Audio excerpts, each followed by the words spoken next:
அன்பார்ந்த நண்பர்களே, Palestine Israel போர் கிட்டத்தட்ட 10 மாதத்தை கடந்து நிகழ்ந்து கொண்டிருக்கக்கூடிய இந்த வேளையில் நேற்றைய தினம் காசாவில் இருக்கக்கூடிய ஒரு பள்ளிக்கூடத்தின் மேலே மிகப்பெரிய தாக்குதலை இஸ்ரேல் ஏற்படுத்தி ஒரு 100 நபர்களை கொலை செஞ்சுருக்கு.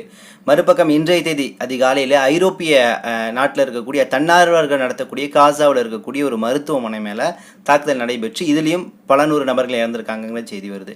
இன்னொரு பக்கம் தொடர்ந்து வரக்கூடிய ஒரு செய்தி கேள்வி என்னென்னா, ஈரான் ஏன் இன்னும் தாக்குதலை தாமதப்படுத்திட்டு இருக்கு, ஏன் இஸ்ரேல் மேலே தாக்குதல் நடத்த மாட்டேங்குது அப்படிங்கிற கேள்வி தொடர்ந்து எழுந்து கொண்டிருக்கிறது. இந்த வேளையில் ஈரானுக்குள்ள சில கருத்து முரண்பாடுகள் இருக்கும் அப்படிங்கிற மாதிரி கேள்விகளை மேற்குலக ஊடகங்கள் கொஞ்சம் கொஞ்சமாக எழுப்பி அதை பொய்யான பிரச்சாரமாகவும் வடிவமைச்சிட்டு இருக்கு. ஸோ இந்த செய்திகளை குறித்து தான் விரிவாக இந்த காணொலியில் பார்க்க போகிறோம். பார்ப்பதற்கு முன்னாடி நமது சேனலை மறக்காமல் சப்ஸ்கிரைபர் செய்து உங்களது உறவினர்களுக்கும் நண்பர்களுக்கும் இந்த செய்தியை பகிருங்க. வாங்க காணொலிக்குள்ளே போவோம்.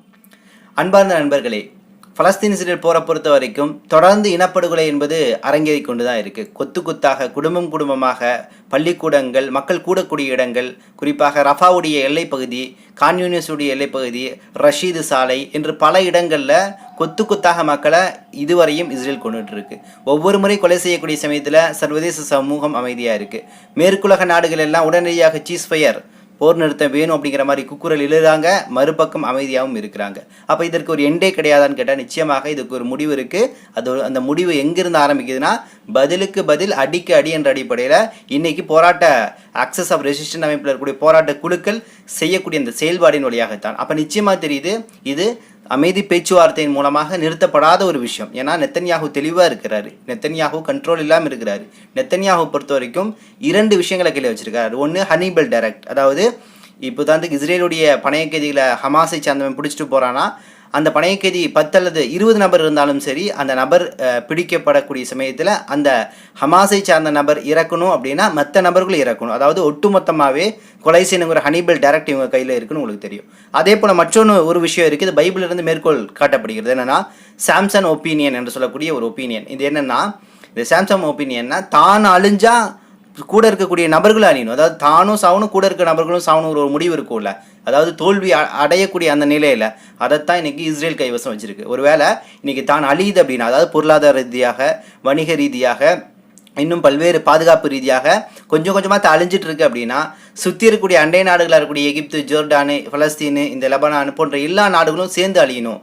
அதே போல் உலகளாவிய அளவில் இருக்கக்கூடிய பொருளாதாரமும் சேர்ந்து நட்டமாகணுங்கிற அடிப்படையில் தான் இன்றைக்கி தொடர்ந்து எதிர்த்தாக்குதலை கொடுத்துட்டே இருக்குது. ஆனால் அது சொல்லக்கூடிய விஷயம் என்ன, நாங்கள் தற்காப்புக்காக தான் அடிக்கிறோம், அதே மாதிரி அவங்கள நிறுத்த சொல்லுங்கள் அப்படிங்கிற வார்த்தைகளை எல்லாம் பயன்படுத்திட்டு இருக்கு. ஆனால் முதல் தாக்குதல் யார் நடத்தினது? இவ்வளோ ஆண்டு காலமாக இந்த சீஸ்ஃபயர், போர் நிறுத்த வேணும்னு கேட்கப்படக்கூடிய சூழலில் கூட இன்றைக்கி போரை யார் ஆரம்பிக்கிறது அப்படிங்கிற பல விஷயத்தை பார்க்க முடியுது.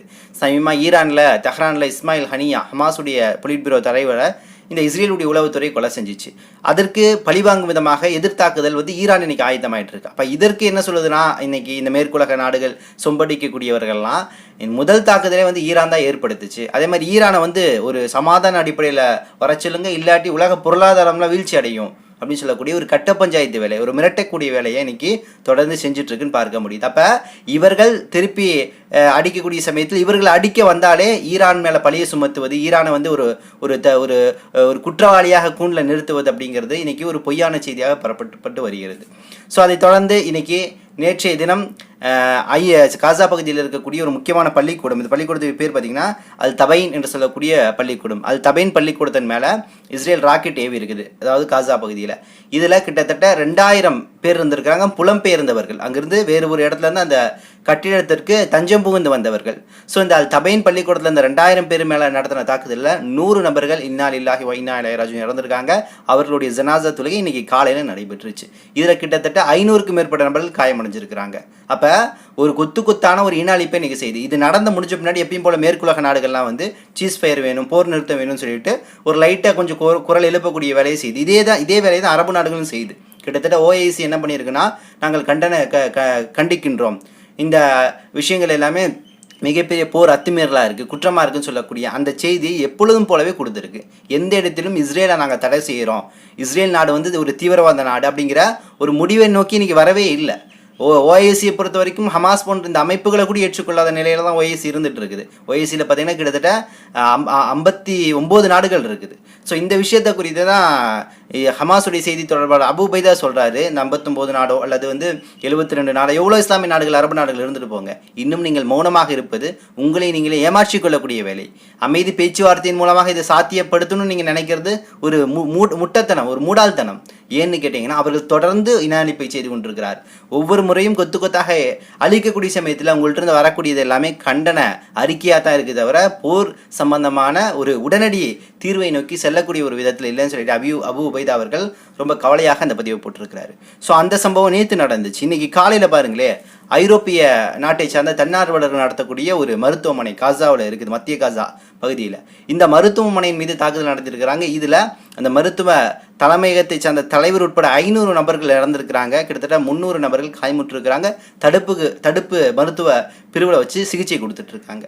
அப்போ யோசிச்சு பாருங்களேன், காசாவுக்கு யார் உதவி செய்ய வந்தாலும் சரி, அவர்கள் எந்த நாடாக இருந்தாலும் சரி, ஐரோப்பிய ஒன்றியனில் எவ்வளோ பெரிய நாட்டில் அவன் எவ்வளோ பெரிய பதவியில் இருந்தாலும் சரி, நீ காசாவுக்கு உதவி செய்றியா, அந்த மக்களுக்கு உதவி செய்றியா, நீயும் கொல்லப்படுவாய் அப்படிங்கிற நிலையை நோக்கி இன்னைக்கு இஸ்ரேல் தள்ளி இருக்கு அப்படிங்கிற விஷயத்த நம்மளால் பார்க்க முடியுது. அடுத்து இன்னைக்கு ஈரானுடைய தாக்குதல் எப்போ நடத்துவாங்கங்கிற கேள்வி எழுந்து கொண்டே இருக்கிறது. இது ஸ்ட்ராட்டஜிக்கல் வாராக இருக்கிறனால நம்ம எதிர்பார்த்த படி ஈரான் இன்னும் நடத்த ஆரம்பிக்கலன்னு தான் சொல்ல முடியும். ஈரான் வந்து நம்ம நினச்ச மாதிரி அடித்த பின்னாடி திருப்பி அடிக்குங்கிற நிலை இல்லை. ஈரானை பொறுத்த வரைக்கும் சில கால்குலேஷன்ஸ் இருக்குது, இந்த வார் சம்பந்தமான புள்ளி விவரங்கள் இருக்குது. இன்றைக்கி வந்த செய்தி என்னென்னா வந்து முதல் தாக்குதலாக ஹிஸ்புல்லா தான் நடத்த போகுது. ஹிஸ்புல்லா நடத்தும், இல்லாட்டி ஈராக்கில் இருக்கக்கூடிய பாப்புலர் மொபிலைசேஷன் அல்லது யமன் வந்து ஹூதிகளுடைய தலைவராக இருக்கக்கூடிய துணைத் தலைவராக இருக்கக்கூடிய அலி அல் ஹூதி அவர் சொல்கிறாரு, நாங்கள் நிச்சயமாக தாக்குதல் நடத்த போகிறோம், கம்மிங் சூன், ஒரு பெரிய ஒரு அட்டாக் நடக்க போகுது அப்படிங்கிற மாதிரி ஒரு செய்திகளை வெளியிட்டிருக்கிறார், பதிவு போட்டிருக்கிறாரு. அப்போ யார் முன்னாடி நடத்த போகிறாங்க அப்படிங்கிற ஒரு குழப்ப நிலை இன்னைக்கு இஸ்ரேல் அமெரிக்காவுக்கு ஒரு உளவியல் அச்சத்தை இன்னைக்கு ஈரான் தொடர்ந்து கிட்டத்தட்ட 4-5 நாட்களாக கொடுக்குது. இன்னும் பல்வேறு ஊடகங்கள் சொல்லுது இந்த வாரத்துடைய இறுதியில் ஈரான் வந்து நேரடியான தாக்குதலுக்கு வரக்கூடிய வாய்ப்பு இருக்குது. ஆனால் அதிகபட்சமாக ஈரானுக்கு முன்னாடியே ஹிஸ்புல்லா தாக்குதல் நடத்தக்கூடிய வாய்ப்பு இருக்குது. ஏன்னா ஹிஸ்புல்லாவுடைய தலைவரும் கொல்லப்பட்டிருக்கிறாரு. அதாவது இஸ்மாயில் ஹனியா கொல்லப்பட்ட அதே நாளில் ஹிஸ்புல்லாவுடைய இராணுவ தளபதியாக இருக்கக்கூடிய ஃபவுத் அல் ஷுக்கூர் என்ற சொல்லக்கூடிய நபர் அவரும் கொலை செய்யப்பட்டிருக்கிறார், ஒரு மூத்த தலைவர். அப்போ ஹிஸ்புல்லாவுடைய டார்கெட் எப்படி இருக்குன்னா, நீ என்னது நாட்டுடைய தலைவரை கொண்டுட்டு அதற்கு பதிலடியாக நாங்களும் டார்கெட் பண்ணி அடிக்க போகிறோம் ஒரு நிலைப்பாட்டில் இருக்கிறாங்க. இந்த பக்கம் ஈரான் சொல்லுது, ஐநாவிலேயே பேசுது, நீங்கள் வந்து ஹமாஸோட இஸ்ரேல் மற்றும் ஹமாஸ் 2 நபர்களும் போர் நிறுத்தம், பனை கைதிகள் பரிமாற்றம் இந்த விஷயங்களை நீங்கள் நடத்தினாலும் சரி நடத்தாலும் சரி, ஆனால் எங்களுடைய தாக்குதல் உறுதியாக நடைபெறத்தான் போகுது அப்படிங்கிற ஒரு அறிவிப்பை ஈரான் கொடுத்துருக்கு. அப்போ ஈரான் காம்ப்ரமைஸ் இல்லாமல் என்ன விஷயங்கள் மாறினாலும் பதிலடியை நாங்கள் கொடுப்போம் அப்படிங்கிறதுல ஒரு கண்ணும் கருத்துமாக இருக்குது. ஆனால் இந்த பதிலடி என்பது இந்த போரை விரிவுபடுத்தும் அப்படிங்கிற விஷயம் தான் போர் வல்லுநர்கள் சொல்கிறாங்க. மேற்குலக நாடுகளும் சொல்லுது, நீங்கள் விரிவுபடுத்துறீங்க அப்படின்னு ஈரானே பிளேம் பண்ணுது. ஆனால் ஈரான் வந்து இங்கே இந்த போரை விரிவுபடுத்தணும்னு ஆசைப்படுறதே கிட்டத்தட்ட நெத்தன்யாகு தான் ஒரு சர்வதிகாரியாக இருந்து கொண்டு அமெரிக்காவை இந்த போரில் இழுத்து விடணும். அவங்களுடைய ஆசை என்னென்னா, அமெரிக்காவை உள்ளே இழுத்து விட்டு இந்த போரை ஒரு விரிவடைந்த போராக, ஒரு 3ஆம் உலக போராக மாற்றணும். அதாவது அழியாமல் சுற்றி இருக்கக்கூடிய எல்லா நாடுகளும் அழியணும், அதே போல் பொருளாதார ரீதியாக உலகம் முழுக்க எல்லாரும் பாதிக்கணும்னு சொல்லக்கூடிய இந்த சாம்சங் என்று சொல்லக்கூடிய அந்த ஆப்ஷனை பயன்படுத்தி தான் இன்றைக்கி மூவ் பண்ணிகிட்டு இருக்குன்னு பார்க்க முடியுது. அப்போ இது ஒரு கொடூரமான ஒரு செயல்பாடு. இந்த செயல்பாட்டை வந்து நீங்கள் அமைதி பேச்சுவார்த்தை நிறுத்த முடியாது. அதை தான் இன்றைக்கி ரெசிஸ்டன்ட் அமைப்புகள்லாம் பதிலடியாக கொடுத்துட்ருக்காங்க. ஹிஸ்புல்லா இன்றைய தேதியில் கிட்டத்தட்ட 10 நடவடிக்கைகளை இஸ்ரேல் மேலே நிகழ்த்தி இருக்குது. இந்த தாக்குதல் வந்து எந்த அளவு போயிருக்குன்னா, தங்களது குடிமக்களை தாக்குதல் நடத்துறதுனால பதில் தாக்குதல் செய்யக்கூடிய வேலையில் அங்கே இருக்கக்கூடிய எண்ணெய் வயல்கள் மற்றும் பல்வேறு அந்த உணவு தானியங்கள் சேகரித்துக்கு இருக்கக்கூடிய அந்த கிடங்குகளை நோக்கி இன்னைக்கு வந்து பதில் தாக்குதலை கொடுத்துருக்கு அப்படிங்கிற ஒரு விஷயத்தை பார்க்க முடியும். அதே மாதிரி ஹிஸ்புல்லா வந்து சிரியா பகுதியில் இருக்கக்கூடிய அலப்பை பகுதியில் ஹிஸ்புல்லாவுடைய போராளிகள்லாம் அங்கிருந்து சில வேலைகளை செஞ்சுட்டு இருக்காங்க.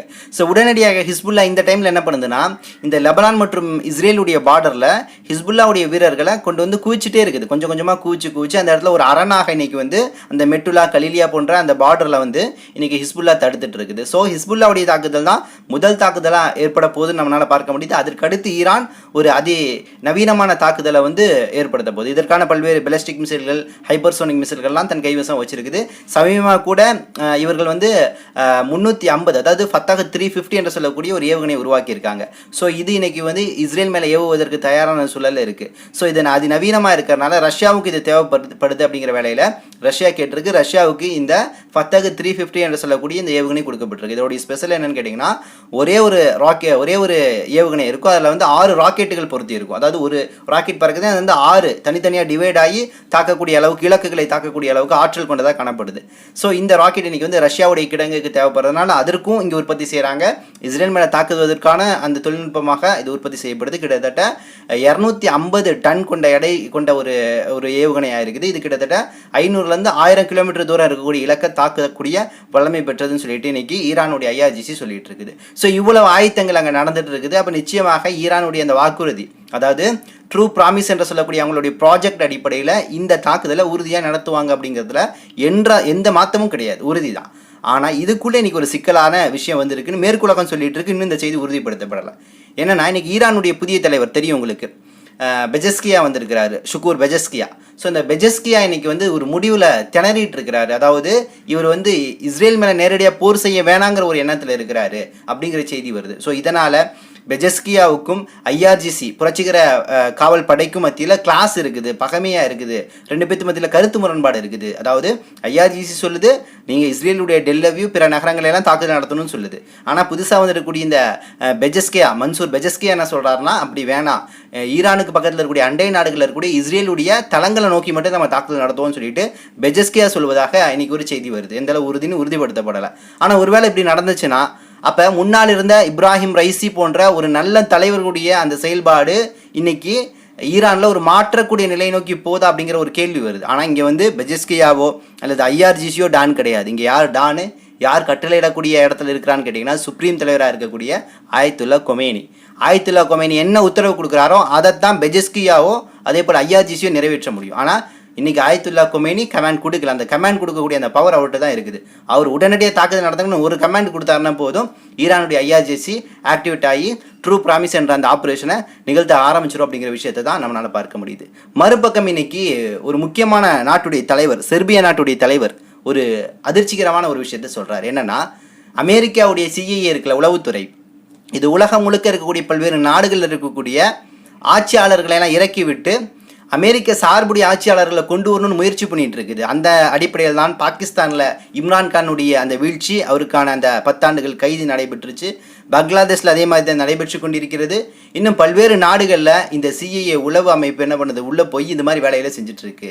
ஒருவேளை அந்த அடிப்படையில் ஈரானுக்குள்ளேயும் இது போல விஷயங்கள் செய்ய முற்படுமா அப்படிங்கிற ஒரு சந்தேகம் எழுதுன்னு சொல்லிட்டு இன்னைக்கு வன்மையான முறையில் இந்த உளவு பிரிவாக இருக்கக்கூடிய அமெரிக்க உளவு பிரிவு CIA கடுமையான முறையில் இந்த செர்பியா நாட்டுடைய தலைவர் விமர்சனம் முன் வச்சிருக்கிறாரு. அப்போ இந்த உளவுத்துறையும் இன்னைக்கு சில பல வேலைகளை வந்து இந்த மத்திய கிழக்கு நாடுகளில் செய்வதற்கான விஷயங்களை நோக்கி போயிட்டு இருக்கு. இந்த விஷயங்கள் எல்லாம் இந்த செர்பியா நாட்டுடைய தலைவருக்கு எப்படி கிடைச்சிச்சுன்னு கேட்டிங்கன்னா, ரஷ்யா உளவு பிரிவாக இருக்கக்கூடிய FSB என்று சொல்லக்கூடிய உளவு பிரிவு தான் இந்த தகவல் எல்லாத்தையும் எடுத்து கொடுத்துருக்கு. அதாவது பாகிஸ்தான் மற்றும் குறிப்பாக சொன்னால் இந்த பங்களாதேஷுக்கு டிசம்பர்லேயே அலர்ட் வந்துருச்சு. டிசம்பருடைய கடைசியில் வந்து இப்படி வந்து பங்களாதேஷில் ஒரு ஆட்சி கவிழ்ப்பு நடக்க போகுது அப்படிங்கிற மாதிரி செய்தியை ரஷ்யாவுடைய இந்த FBS என்று சொல்லக்கூடிய உளவு பிரிவு வந்து கொடுத்துருக்குது.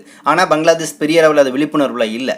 ஸோ அதே போல தான் இன்னைக்கு வந்து பாகிஸ்தானை தொடர்ந்து இது போன்ற நாடுகள்லேயும் நடந்துட்டு இருக்கு. அடுத்து இன்னைக்கு டெல்லவியில் இருக்கக்கூடிய நெத்தன்யாஹுடைய வீட்டுக்கு முன்னாடி யூதர்கள் எல்லாமே ஒன்று சேர்ந்து மிகப்பெரிய ஆர்ப்பாட்டம் முன்னெடுத்துட்டு இருக்காங்க. அவர்கள் தொடர்ந்து கிட்டத்தட்ட 8 மாதங்களாக பனை கைதிகள் பரிமாற்றம் வேண்டும், உடனடியாக போர் நிறுத்தம் வேண்டும் அப்படிங்கிற அடிப்படையில் தான் இன்னைக்கு டெல்லவியூல குறிப்பாக பாராளுமன்றம் முன்பாக, அதே நெத்தன்யாஹு வீட்டுக்கு முன்னாடின்னு சொல்லிட்டு தொடர்ந்து போராட்டம் எடுத்துட்டு இருக்காங்க.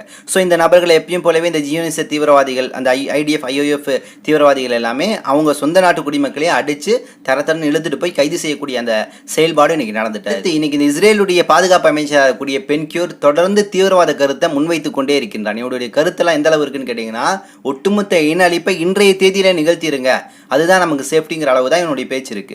ஸோ அந்த அடிப்படையில் சொல்றான், இந்த போருடைய தன்மையில் உடனடியாக மீண்டும் இந்த உணவுகளை எல்லாம் நிறுத்துங்க, மருத்துவ பொருட்கள், தண்ணி, இது போன்ற விஷயங்களெல்லாம் உள்ள அனுமதிக்காதீங்க, அவங்க பட்டினி கடந்தே சாக வேண்டும், இறுதியாக அவர்கள் செத்துவிட்டால் அந்த நிலப்பரப்பு நம்ம கைவசம் வந்துடும், நம்ம தான் ஆட்சியாளர்களாக இருக்க போகிறோங்கிற அந்த விஷம கருத்தை இன்னைக்கு பென்கியூர் என்று சொல்லக்கூடிய தீவிரவாதி வெளிப்படையாக முன் வச்சுட்டு இருக்கிறான் அப்படிங்கிற விஷயங்களை தான் பார்க்க முடியுது. இறுதியாக ஹமாஸுடைய பொலிட் பியூரோ தலைவராக இருந்த இஸ்மாயில் ஹனியா அவருடைய இறப்புக்கு பின்னாடி துருக்கி பெரிய அளவில் இஸ்மாயில் ஹனியாவுடைய அந்த விஷயத்தில் கூடுதல் அக்கறை செலுத்தி பல்வேறு விஷயங்களை மூவ் பண்ணிட்டு இருக்கு. குறிப்பாக இவருடைய இந்த கொலையில் இஸ்ரேலுடைய அந்த உளவு பிரிவுடைய செயல்பாடு எப்படி இருந்துச்சுன்னு சொல்லக்கூடிய அந்த உளவு செய்திகளை கூட இன்னைக்கு இன்வெஸ்டிகேஷன் லெவலுக்கு இன்னைக்கு துருக்கி இறங்கி போயிருக்குது. சமீபமாக துருக்கியுடைய தலைவர் எர்துகான் இஸ்மாயில் ஹனியாவுடைய 2 மகன்கள் அப்துல் சலாம் அதே மாதிரி ஹம்மாம் இந்த 2 பேரையும் அவங்களுடைய இல்லத்திலே போய் சந்தித்து ஆறுதல் செலுத்திட்டு இந்த இஸ்மாயில் ஹனியாவுடைய படுகொலை அதை ஒட்டி செல்லக்கூடிய விசாரணை குறித்த பல்வேறு விஷயங்களை பேசிட்டு இருக்காரு அப்படிங்கிற அண்மை செய்தியும் வந்த வண்ணம் இருக்கு. ஈரான் எப்போ தாக்குதல் நடத்தும், எப்படி தாக்குதல் நடத்தும், எந்த நேரம் நடத்தும் அப்படிங்கிற விஷயங்களை உறுதியாக சொல்கிறேன், யாருனாலையும் சொல்லவே முடியாது.